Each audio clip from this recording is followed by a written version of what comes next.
Hi, this is Randy Finney with Right Side of the Chart, and this is a closing market wrap for Monday, May 9th, 2022. It's pretty much official. The Bears have won D-Day. They've taken all the beaches and taken out, clearly put the recent lows in the rearview mirror. So that obviously is a big check mark for the Bears. Now, we did, as I pointed out today, earlier in the day, we hit T2, and effectively we closed about right on there. This, I may be showing after hours trades here. We're just drifting around. There was a slight lift in the final minutes of the close, but when you look at a weekly chart, that candle, although it closed below the 299.15, is where I had the number here. I had it a little 298 on the daily chart, I think it was. So for all intents and purposes, that's right on. There it is, 298.14 on my daily chart. There's that reaction low, and we closed right about there. So that's it. We closed on support. Now, the way this works is, each of these support levels, if and as taken out, will typically open the door to the next one. It is common to see momentum-fueled overshoots in a strong downtrend or strong uptrend, meaning where you overshoot a resistance or support level when you're coming up to it briefly and then recover. So let me just make it clear. We parked right on support, not only on QQQ, again on the all-important weekly chart, but we also effectively hit T3 here, close enough. I had it at 394.56. Remember, you're talking a 400-point security. So that means every 4 points is 1%, and we closed a low of 396.50. So that is within 2 points. So what is that? Yeah, 0.5%, and that's effectively a hit of that second target as well. So we've hit my my second targets on SPY and QQQ. IWM got a little bit to go, so not there yet. And the big question, is it over? Probably not. I don't see anything that looked like a bottom today. And like I said, we're clearly put that key support level, my former first target on the small caps on IWM in the rearview mirror, opening the door for that target there. Small caps really don't matter as much to the entire market as do the large caps, but if you're trading them, that's it's important. So get a little more downside there. SPY could certainly come down tomorrow and make a full tag of that level or a little bit below it here on the weekly chart. But remember, we get pretty thin here, and I talked about this quite a bit recently. There is very much the possibility that we go to jail, go directly to jail, like the old Monopoly thing. Do not pass go, do not collect $200. Just that the odds are high because I'll get to that in a second. But one thing is, the VIX was up today as it should have been, but it's still not at those levels that I like to see. So number one, from a sentiment perspective, by my preferred sentiment indicators, the put to call ratios, I don't see decent evidence or really any evidence of a bottom yet. Not to say that we can't have one. Like I said, I look at everything. It's not absolute all or none, but as of now, that indicator is not indicative of a lasting tradable bottom. What does that mean? If we were to hit my levels, I'll get to those in a second, we might have a nice tradable bottom, which then could turn around and cause these divergences that are still intact, holding on by the skin of their teeth. But when you look at the S&P 500, let me squish this down a little, you can see we still have, at this point in time, not by much. These lines are about equal. To have positive divergence, if prices are making lower lows, as they are, you either need to be making higher lows or at least equal lows on your indicators. So right now we have higher lows on the RSI and roughly an equal low on the PPO. So there is the potential to rally off these supports. And again, so a rally at any point at this time, to me, is just going to be a bear market rally. And it's how much do we rally if we do rally. And, we go in reverse now. My support level's on the way down, like 411-ish on SPY, then 428, 429-ish on the upside, at least on the daily chart. Then the 200-day moving averages, which are right here, about 435 right now, well, those would be potential bounce targets. If we had spiked and hit my buy readings on the VIX, then I might be looking for a possible move to new highs beyond. Not that that can't happen, just that I don't think it's going to happen right now, at least not as of today, not with what I've seen. Hopefully that's clear to you guys. In fact, I still think the odds are pretty good that we can go on and take out this support level and continue lower. So I'll get to everything in just 1 second, but that's where we close the day. Um, this is an odd little correction. We're not, we were down good today, down 3% on the S&P 500, and QQQ was down almost 4. Remember, we had a little kickback here. I'll turn that off. Let me just see what we closed. Regular hours. Closed the day down 3.86. When I toggle between including post market, see we got a little lift, so almost 4%. But these pesky little divergences are still in place. Now they've been in place. That's the thing about a bear market. It's just like a bull market in reverse. You got to recognize that. In a bull market, you get negative divergences. You want to short, and sometimes you do, and they don't play out. The divergences maybe get a little pullback, or the divergences just keep getting bigger and bigger and bigger until they're no longer there. By no longer there, just basically means this is our big divergence line right here. Same one that shows through on the daily. We need to go ahead and take out once this PPO drops below that previous low.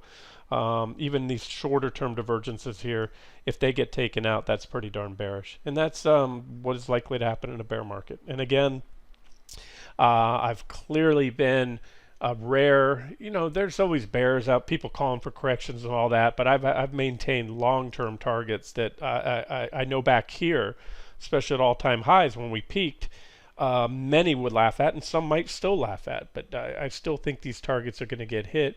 And as I've told you recently, one of the reasons why is because to me, it wasn't a crowded trade.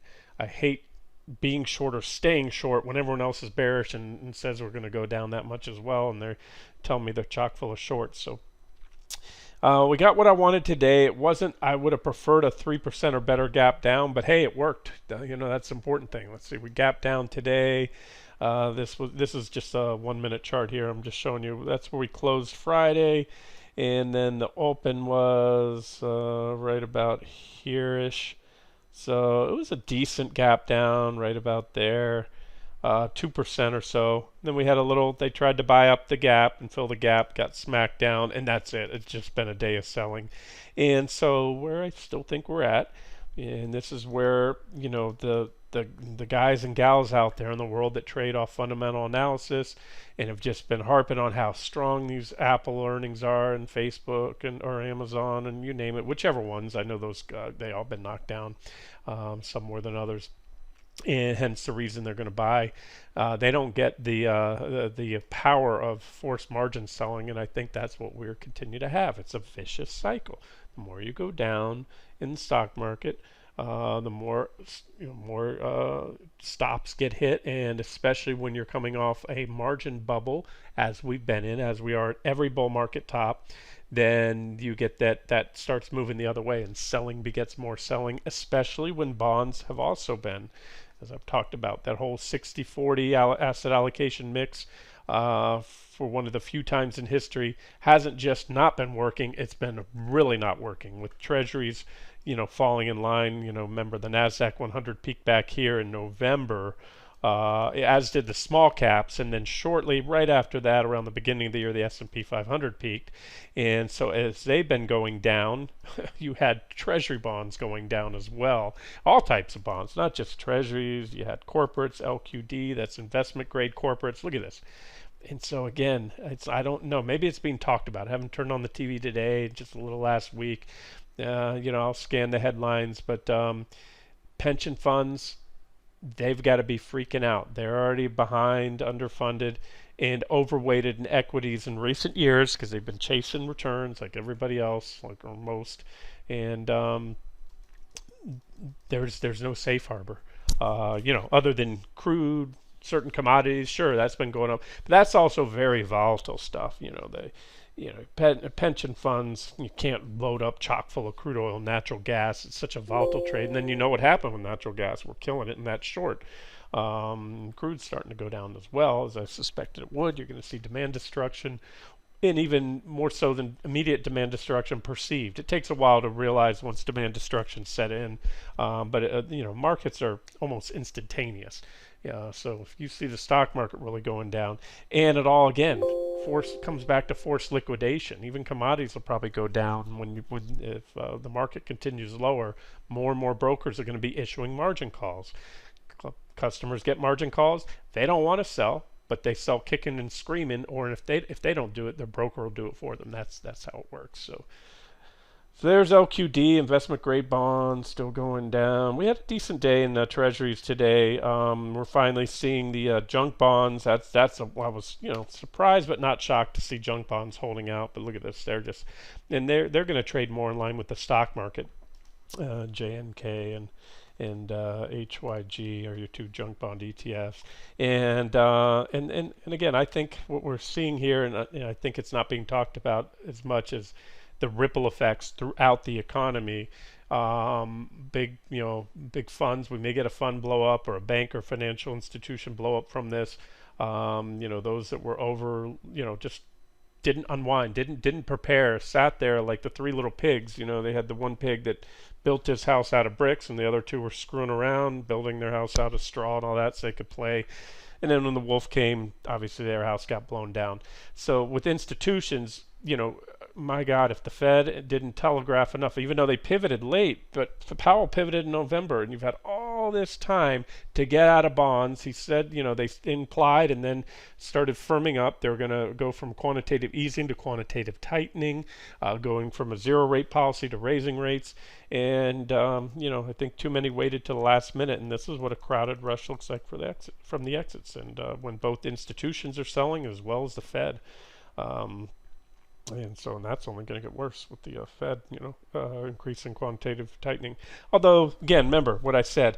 This is all fluid. When the stock market drops, the more it drops, the more the market's doing the work for the Fed. The consumer's scared.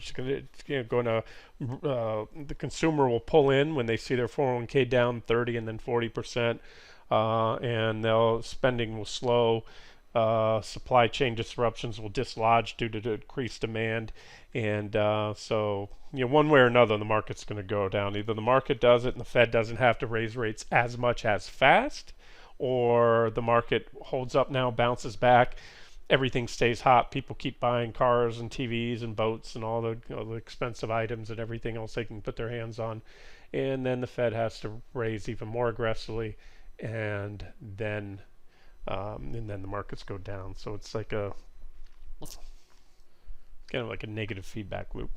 All right, so there's muni bonds, and this is a daily chart. I really didn't. My goal wasn't to cover these, but they're at and actually cracking through that pretty big support.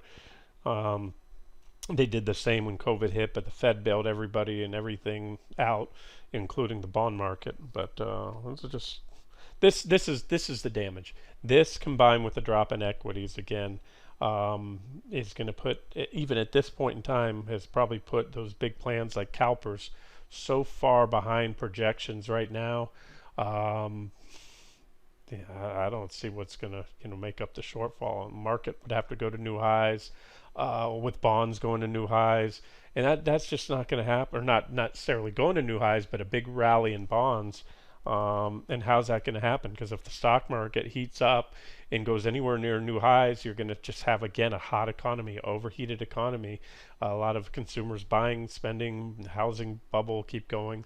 And then the Fed has to raise rates more aggressively, and that hurts bonds. So the best chance would be to, see a little rally in bonds. And so far, so good. See a little bit of up today, about 1% lift in treasuries. This is TLT. I'll start here on my bond analysis. Bullish engulfing candle. Remember yesterday we had a bearish engulfing candle on natural gas. I looked at the video after I realized I said bullish. Sometimes I'll just, for whatever reason, when I'm covering these engulfing candles. And that's because I'm a flexible trader. I'm looking for tops and bottoms, bear, long, short, doesn't matter to me. At any given time, I'm going to be bullish and long on one thing and bearish and short on another. So that's it. Bullish engulfing candle. What you want to watch for now is follow through.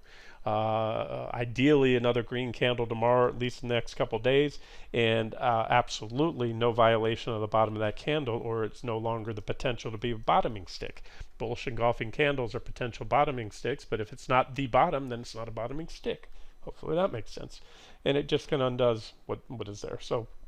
Um, so yeah, still like treasuries and still sticking with that trade for now. And they've been going down. I've been sticking with them for a while, but they don't go down nearly as much as the stock market. I've made over the last few weeks and even a couple months since I started looking at treasuries. A tremendous amount of more money shorting and actively trading the equity markets alone, not to mention everything else like natural gas and crude oil and all that. Then I have been drawn down in treasuries. So I've still got a little way to go to recoup because I scaled into these and I'm holding on to them. And let me give you the futures and then we'll move on. ZB, remember I've moved over lately. I've been covering these 2-hour candlestick charts, so 120-minute candles instead of the 60 minutes. Just showing you the bigger picture, really, how we were going down, then it got just the last final. I think this is where, as I just said a minute ago, that three little bears analogy, or three little pigs analogy, the institutions waiting to the very last minute to the Fed start hiking to get out of their treasury bonds when the Fed announced, telegraphed it well in advance. They had all day long or all months to do it. And it's just, I think everyone was selling at once. And so they went down, but nothing goes down forever. And like I said, I'm still longer term bearish on bonds. I'm just near term bullish. And so far, you got a lift today. It's nice to see. So today was the first time in a while that we saw treasury bonds up. This is the 10-year. The future's up about 0.6%. This is the 5-year starting to crack that trend line. Tweaked a little bit today, up about 0.5%. Still like that short end of the yield curve. You have a little less volatility. But I like to spread it out among all three right now, just overweighted towards the 5 and 10 years compared to the 30.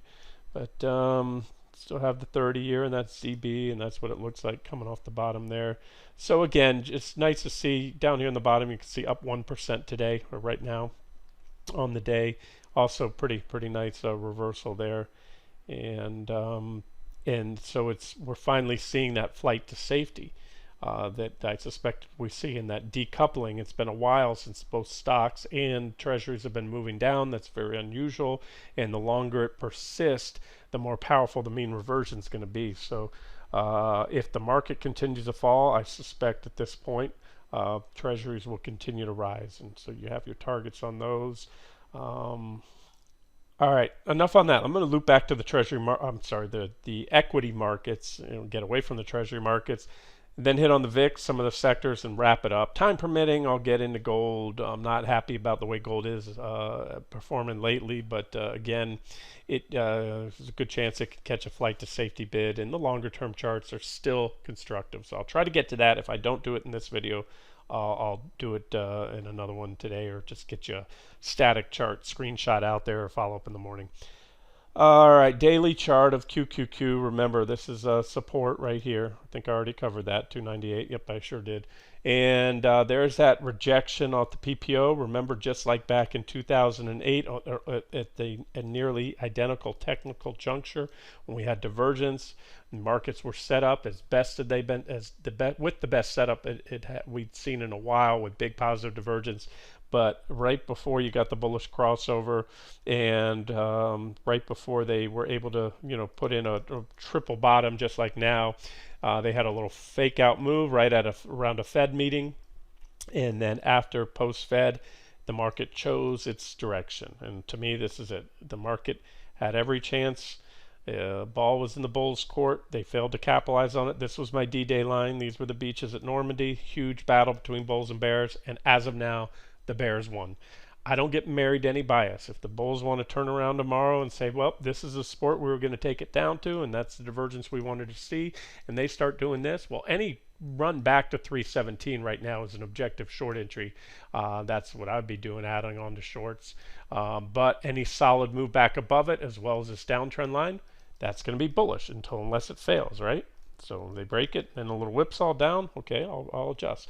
Other than that, the more they can ramp it up here, the more bullish that is. But as of now, again, I declared victor on Friday, and with another 3, almost 4% downside in QQQ today, oh, that helps seal that victory. So if there was, like I said, a little struggle on the last of the beaches, Normandy, then they've all been taken now. And hey, maybe the Germans, i.e. the Bulls, will mount a counteroffensive and take it back, and history will be different. But you guys know my thoughts right now. Bears are in control.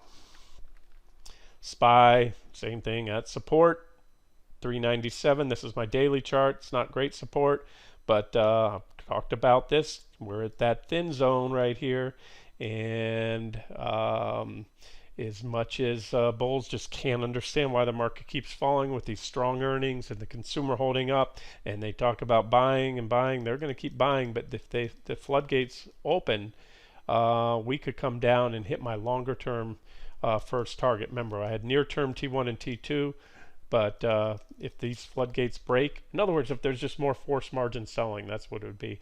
And so that brings me back to the VIX. Okay, VIX, let's talk on that real quick. VIX.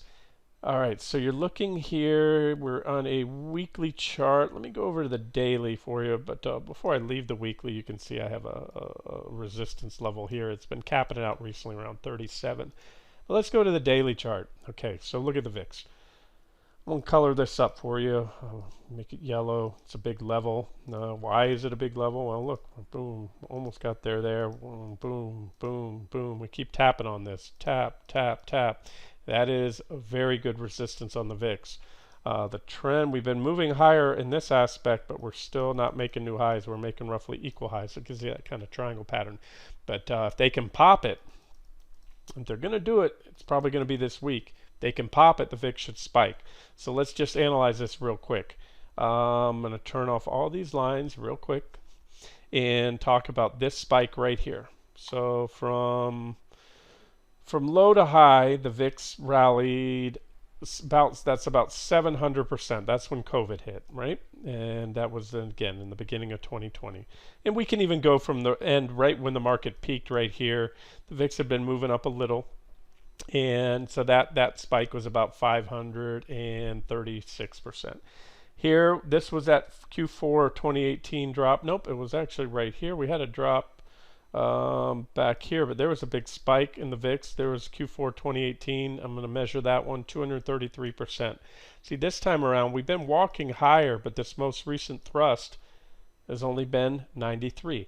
I'm not going to go back to that put to call ratio chart right now because I just covered it today, but we're not there yet. We're not even close to myself. So what I'm seeing, what I'm showing you is lack of fear. Now the VIX has been walking up, and it usually does that before the big corrections. You can see, look, it's making higher lows. It's just not popping. Then all of a sudden it just rips, and that's when bottoms are in. And because it shows fear, it shows the VIX is a measure of put and call buying. It shows that all of a sudden everyone finally freaks out. All the bulls say, oh man, wow, something else is going on here. I'm losing my butt. And institutions, investors, a lot of retail traders, they just use buy and hope is what it's called. Instead of buy and hold, buy and hope. They buy, and when the market starts crashing, they just hope that things are going to come back. And over time, in a cyclical or cyclical bull market, they will. But wait till the first. We haven't even seen a real bear. We've only seen cyclical bear markets for decades now. We've been, since as I covered, interest rates peaked in the early 80s, and we've been in a falling rate cycle. And we've now embarked what could be the beginning of a new secular bull market in interest rates, which would coincide with a secular bear market in stocks. But I don't want to. We'll get there later.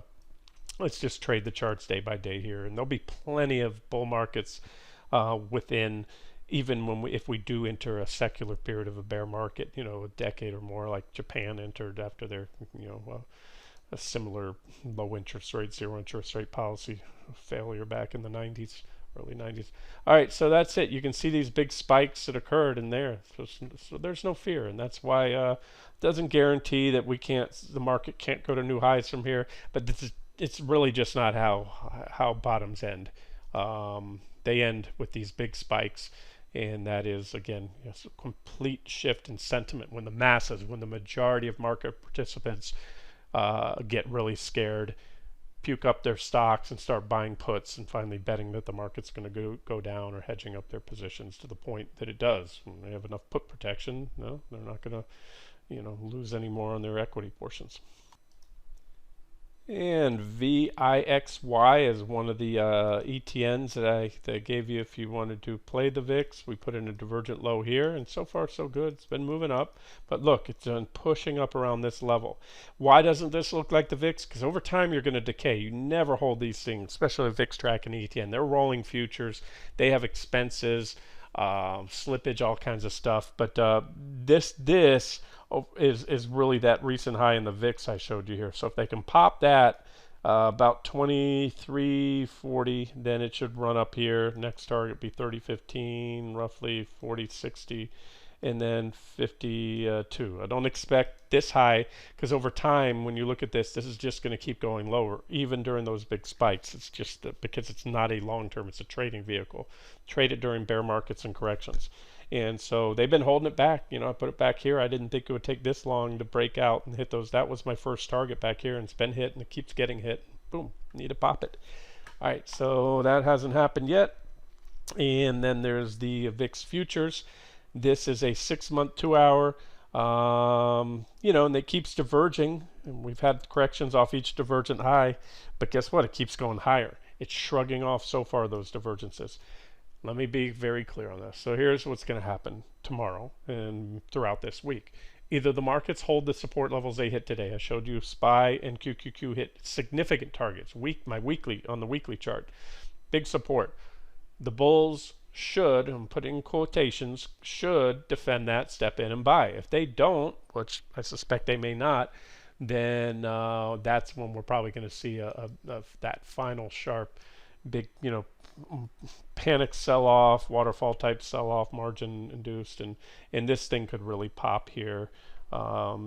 Just trade it off the VIX. Well, here, I'll see. Let me look on the daily, or see if I even have anything here. I don't set my targets on the VIX. I'll look at the VIX spot VIX index, but when I cover my shorts, that's when I close out my VIX calls on the futures.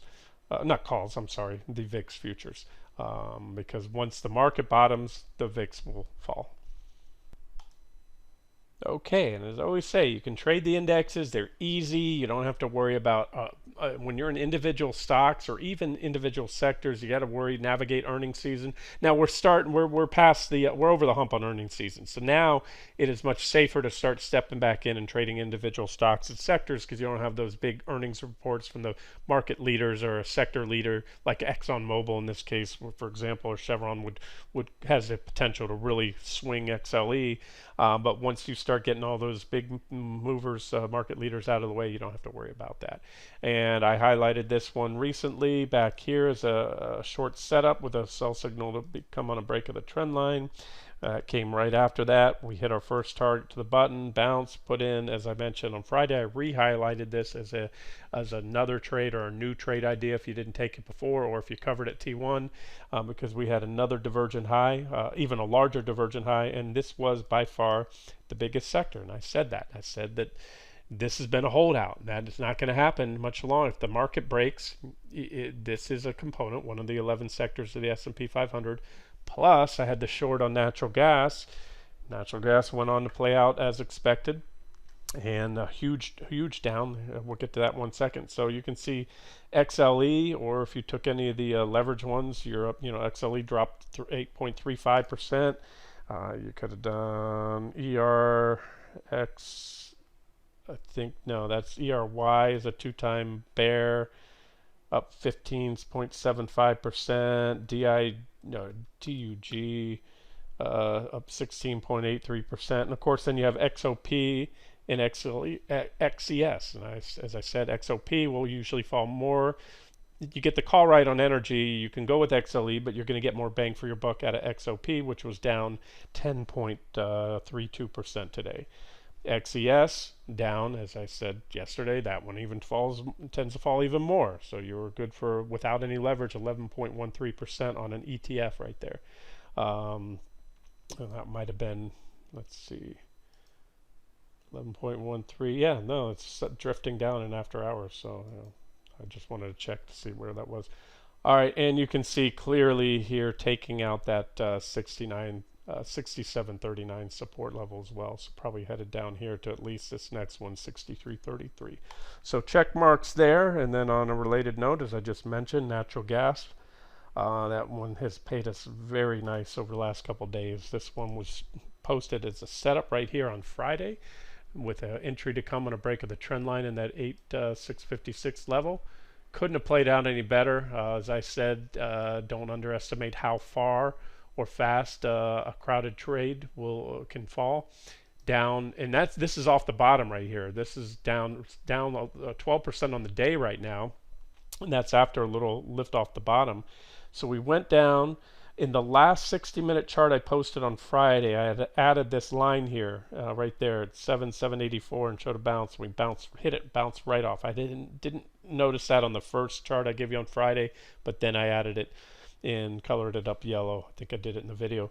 Perfect bounce there. Bounce back to that first target of 8,158. Gave you an objective shorting up, nice little bear flag. Boom, and went down, hit the trend line. You can see there, and it even flagged. You can see it right now. Another little flag. There's a flagpole. Impulsive move down right here. Little flagging action, reaction right on the trend line, but boom, took the trend line down. So you've got support right here, pretty decent support. It's either going to break that support or tag it, maybe bounce. I could see a back test of the trend line. That would be your next objective entry. So I booked profits right before the close today. I wanted to lighten up on some things. I can see a little more downside there before we bounce, but it doesn't matter. It's been a nice trade. Was able to recycle it last night. Saw it bouncing up here and get back in there and get that next leg down. So, when you active trade, then you get better than the whole drop if you reverse and bounce. So the whole drop was so far about 20% from where that short entry was just on Friday. And if you gamed it up, then you're talking probably closer to 30. Okay, so remember this plays into the energy sector, gas and oil. That's what they're after. When nat gas drops, 20% in 2 days, and again put in a bearish engulfing candle as I covered there on Friday, followed through today, took out the trend line in one fell swoop. That's pretty bearish. So again, maybe a back test of the trend line in that 7,389 level there. Maybe not. Next support there, but I do think that again, a bearish engulfing candle as a topping stick, which was 110% confirmed today with that follow through red stick, means that I think we'll end up down here and hit that longer term target I gave you, about just over $5 in nat gas right there. And as I'm looking at that, I'm going to throw in a trend line here that should come in with it. And oh wow, that comes in quick. So if we hit the trend line and that $5 level, it's going to mean this. We're going to fall real fast. That would be, if that happens, I'm not saying it is, but I'm saying it certainly could. That would be just a complete market collapse, margin call type thing. The same folks that are gaming natural gas probably had equity longs in their account, and they're probably getting margin calls, whether they being institutions or individuals. And then crude, of course, CL. Covered this one today. Remember, we failed. The biggest thing I see is this 60-minute chart. We had this triangle pattern, and the downtrend line comes from way back there. We had a false breakout recently here. We put in also a divergent high, negative divergence. Then we broke below this uptrend line, and then fell back within the triangle. But we parked it on support. This is another one I've covered at the close. It hasn't gone anywhere. It's about exactly where I covered it because we're right on this support level. And again, that's just me wanting to lighten things up. I could have put a trailing stop. Sometimes I'll do that. I just decided to do that and then just wait and see what happens. We're close enough. We'll probably bounce when we hit the trend line there. We could keep going down, and I may jump back in. So don't even, kind of disregard what I said. It's probably shouldn't even mention what I'm doing there. But that's it. So this looks toppy. Not as toppy as natural gas. Not that this can't be a lasting top, but that natural gas setup. again, unless we go out and take out the recent highs, that was beautiful. And remember, crude also topped back here. And that's when it was right here. That's when everybody. That's when I turned the TV on a little bit and read some of the headlines coming through, Bloomberg and Wall Street Journal and various sources, and you start hearing these cries for $300 oil. My God, where were those people back here? Calling. Look, I didn't think oil was going to where it did. I will say that. I had a call back here. I thought we were going to top out earlier, but when it hits 120 and then you come out of the woodwork, start calling for 300. Oh, hey, look, by the way, we may see 300 in crude. I just don't think it's going to be anytime soon because of what's going on in the stock market and everything else. We are, I believe, have just entered only recently, within the last 2 years, a new, what I believe to be a new secular or at least cyclical bull market, possibly secular bull market in commodities. So, yeah, crude could certainly get up there. We're in an inflationary environment. Just by definition, the value of a dollar is worth more. Less. I mean, so it's going to take, in an inflationary environment, crude oil will go up. But again, that's long-term stuff. I'm just trying to say, I'm not saying crude's never going to go to 300, just not at the time frame. A lot of folks started calling for it right here. And in the near term, just to be a little more clear, while we may get a counter trend rally, I think this maybe is a significant top. Oops, not that. I want to draw that trend line. If any bounce back to there, that 106.30 price resistance in the downtrend line would be an objective short to swing it down at least to that uptrend line, which I may tweak here and add an alternative trend line. You can see there's a couple lows right here, so something along these lines right there. All right. Okay, but as long as crude and nat gas continue to fall, that's going to also continue to drop those energy sector ETFs that I covered earlier. All right, I'm going to wrap this video with just a few other sectors that I've highlighted besides the energy sector. The ones that I've been pressing for a while now have been the semiconductors. Another one where it was everybody was bullish on these things, talking about how the demand is going to be here for years, and there's still shortage of cars and all that, but yet the charts, despite the shortage of chips, why are they going down from the highs to low right now, or from the highs to today's low, which is, by the way, support, one of my targets. We're down 30% off the highs. And again, just like the stock market, it was a divergent high. And, markets and sectors tend to top on good news. There's that old saying, it's always darkest before the dawn, and that's meaning the stock market usually bottoms on just abysmal news. Just think, March 2009, and just when it looks like things can't possibly get any worse, that's when the bottom's in. That's how it works. And I always say the corollary holds true. The inverse to that is that markets and stocks and sectors peak when things couldn't look any better, when earnings are the hottest, record high earnings, sentiment is bullish, and but the only thing that I see that a lot of others don't is what's in the charts. And you look for these divergent highs, and again, that's just the daily chart. You go out to the weekly chart, and it's a big weekly divergent high, just like that last divergent high, 39% drop. The one before, 27. The one here, 28, and so forth. So this is a chart I gave you way back here. We today hit my first target on the semis. So now I'm showed you, as I showed you earlier, we had the S&P 500 at one of my long-term weekly charts. Both the S&P 500 and NASDAQ 100 at my second targets on the weekly. And we have the semis at my first target. And it's pretty good support. So again, it is a do or die situation. I'll show you one more thing while we're here. Look to the left. Look at the volume at price histograms, or histogram bars, and you can see a massive shelf of support. And what that is, as I roll in, you can see the lines. That tells you that in recent years, going back to beginning of about 2017, almost all the trades have occurred right here. That is massive support right there. You see this thin zone. Thin zones often act as a gap. There's my second target, which is just aligns with my target in the stock market, which is what I call the pre-COVID highs of February 2020.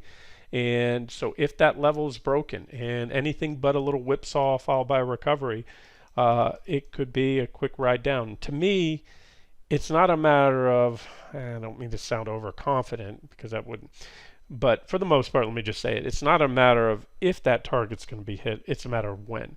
And the when is if we have a rally, if the bulls can step in here, maybe we take the market and the semis back, test the 200-day moving averages, and instead of hitting that in the next few weeks to maybe even couple months, we hit it down the road, maybe fourth quarter this year, something like that. That's certainly a possibility. Maybe we get a little rally here, kind of go into the summer doldrums, and then break that level later. The bottom line is, if you think that's wishy-washy, it's simple. We're at support. When that support's taken out, I have the bottom of that support range about 382. I would not load up on a semi-short if you're not already in it, or I wouldn't re-enter if you took profits here today, unless the stock market also breaks support. Because what's going to happen if tomorrow or this week semis broke that support, and then SPY and QQQ hold support, and they keep those divergences, and both SPY and QQQ start to rally, and everyone's coming in and buying the fangs again, well, then this breakdown will probably not last and probably recover that level. So that's why I take that holistic view to trading. Even if I'm not trading the S&P 500, I'm certainly watching it, because if it holds support, it is the market. If they buy the SPY in the ES futures, and they can hold that support, there's a good chance that the semis will rally up with it.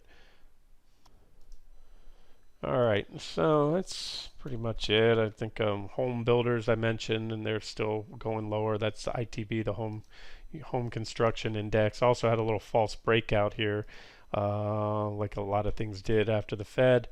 Everybody rallied on Powell's dovish statements, but boom, right back below there. Cluster of trades here. So if the home builders break those recent lows, ITB, it's probably headed down here to my next target, 5163. IAI, let's watch this. IAI, here's another sector I mentioned as one of my favorite shorts. The U.S. Broker Dealers Index. This is the ETF for it. There's some potential divergence, but just like the stock market, they got smacked down on the attempted bullish crossover on the PPO twice, actually. Right there, a little false crossover, bullish crossover was a whipsaw. Here you got rejected just before the line. That's bear market. This is bear market stuff. This doesn't happen in bull markets. In bull markets, you get a bullish crossover. Even if you cross it, we stayed at the same level, and then just whipped through there, traded on it, and then the crossover stuck. Bullish crossover rally. After one little rejection. So again, if we got rejected, we can turn around and cross, and if we do, then this could be a bullish setup. Right now, and I'm going to run through here real quick because undoubtedly, as I do this, some of you out there have money with some of these brokers. And I don't see right now, and this is something I keep an eye out for in times of market turmoil, any red flags. I spotted one years back. Was it Cohen? One of the brokers that you could see it was their stock was going down, down, down. The market knew something that wasn't being talked about on TV, and that broker went bye-bye. It blew up. So in times of market volatility, remember, everybody's over leveraged. The brokers have that money out on loan. And they also, although there's a lot of trading with people exiting, bear markets, brokers don't do well. They prefer most traders are long side traders and bullish. So in a rising bull market, brokers go up. In a bear market, they tend to fall. So here's Morgan Stanley. I'm just rifle through these charts real quick. Starting to crack below that 83.76 support, with the next support at $76. There is, like a lot of things out there, potential positive divergence. This is why I'm not going to fall asleep at the wheel and just throw away the key on the shorts. These divergences could still play out. Once they're burned through, then it's ugly. We're still below the key moving averages. We took out the 200 days like everything else.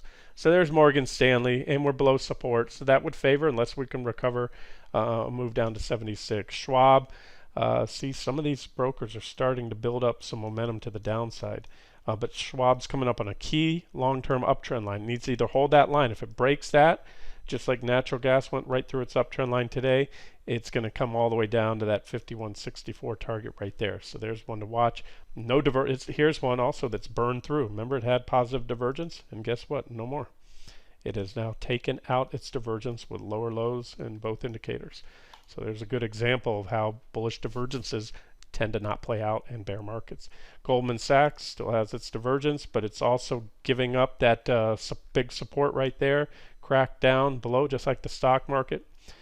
Unless it can recover it soon, next stop's about 271. CME Group, right down to support. Look at this slide right here. And again, this isn't bull market action. And again, this is the point why I'm doing this video. Like the markets, I don't see any evidence of a bottom. I don't see any type of bullish candlestick reversal patterns or anything like that. So it's possible we can get a big green candle tomorrow and maybe a follow through. But as of now, I'm seeing stuff in free fall. And this is ICE, Intercontinental Exchange, and down 30% in just a matter of weeks here. At support as well, but it smashed right through these support levels. Could smash through this one. Was bullish back here, or no, bearish, I'm sorry, off that divergent high. Boom, boom, boom, boom, boom. Oh, look at that. I didn't even update this. That should be on the site. If you pull up the ticker, click on it and it'll go back here. So you'd look for that trade. Would have been covered somewhere back here in early 2020 and hit a perfect tag of that last potential, which would have been my final target zone that I listed. NADQ, NASDAQ, divergent high, positive divergence, but still unconfirmed at the top of a support zone, 145.80 down to 139.60. If it breaks that, it's coming down to 120. And that would be a drop of another 18 or so percent. RJF starting to crack. It's taken out. Well, I'm going to put this trend. I'm going to tweak that trend line. We're right on support, both uptrend line and 91.70-ish right there. If that's broken, here's my first target, about $82. LPLA, megaphone pattern, moving down from there. CBOE, potential divergence, but below support. MKTX, market access. This little consolidation area here. If the bears take it down below, it's probably going to be a continuation pattern, a lot like a bear flag. JEF, Jeffries, tagging just above support. SF, Stifle. Big support crack today. So if it can't recover that in the next day or two, it's probably going to move down. Since it broke support today, down to 53 is my next target, and then 45.83. I'm not crazy about this one. Move on. Interactive brokers. Boom. Break of that trend line, break of support. And again, a lot of these you just have to look also at the bigger picture. And that's what I'm looking at. And that's what has kept me bearish. Bigger picture is long-term weekly chart. You had a primary bull market uptrend line there. You put in a triple top high, also with negative divergence, because that last one was slightly higher. So you had 1, 2, 3 rejections at the 81-ish level right there. Putting in a divergent high, move down. And that was after a breakdown and backtest of the primary trend line here. Then you recently took out this secondary trend line. Also back tested the secondary trend line, and then boom, ran down, and then just took out this 56.84 support on Friday and another follow through. Now we're well below it today. That is a breakdown. So at best, if the market rallies and the sector rallies, you get a back test to 56.84, you short it or add to the short. Otherwise, it may just continue straight down to my next target at $46, and that would be a drop of another 12% from the so far 36% drop that we have off the high. So again, I go through more and more charts every day. Just stocks just are breaking down one after another, and so we're in on a relatively early stage, mid-stage bear market action. So if we start to see some bullish developments and reversals soon, so be it, and I'll try to cover those. Another one we'll watch, I'm going to keep an eye on this one. I'm interested, is Robinhood. This is the poster child of the retail trader, the meme. Those that during the I don't want to offend anyone here, but pretty much it's widely known that these are your less experienced traders. The Reddit group, the ones that thought they all had it all figured out, shorting AMC, and they hit a few, and it's got a bullish falling wedge pattern here. But this is the type right here where I imagine a lot of these traders that again aren't seasoned traders, aren't experienced. And I'm saying experience of years, many years or decades. And if they are leveraged out in the meme stocks, which I know that many are still holding. I can see on social media, a lot still have what they call iron fists or whatever, the apes holding the AMC and the GameStop. Um, if they start to capitulate, or I'm watching the broker, if there's a lot of margin blowups here, I don't know how well they manage their risk as a broker dealer. And so I'm going to watch this for any signs of a red flag there on Robinhood. Speaking of those memes, I haven't even looked at them lately. AMC, oh yeah, see, AMC starting to crack below the recent lows. Last time I pointed out we had this little bullish falling wedge breakout, but I also posted as a long-term short back here with 5 targets. 1 that was already hit, 2 that was already hit, 3. We almost hit my 4th target. And it's still in play as a short trade, in T5 right there. So we've just been stair-stepping our way down. And today took out the recent lows, so that should open the door to my 4th target and then final 5th target. And there may be more than that. I'm just, let me look at GameStop, see what else is going on there. Yeah. All right. See, these meme stocks are finally starting to go down.